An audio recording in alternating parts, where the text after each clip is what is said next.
Hi friends, it's Mads. In this video I'm going to show you how to do a double crochet decrease as well as a double crochet invisible decrease.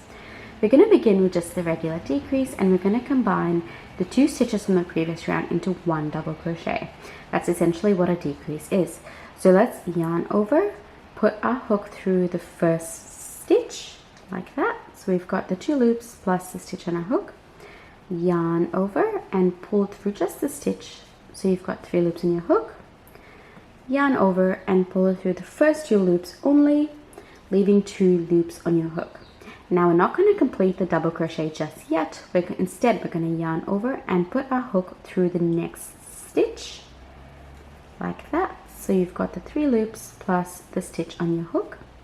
We're going to yarn over and pull it through just the stitch, so you've got 4 loops. And now we're going to yarn over and just pull it through the first 2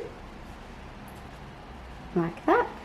Now you've got 3 loops in your hook. We're going to yarn over again and pull it through all 3 to complete your double crochet decrease, which should look something like that. Now I'm just going to separate this by a couple of double crochets and we will move on to the double crochet invisible decrease.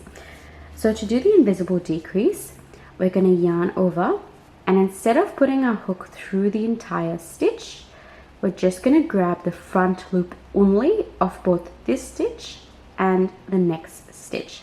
I find it useful to use the hook just to grab the front loop like that. And we're also going to grab the front loop of the next stitch like that. So you've got 2 loops plus the 2 front loops on your hook.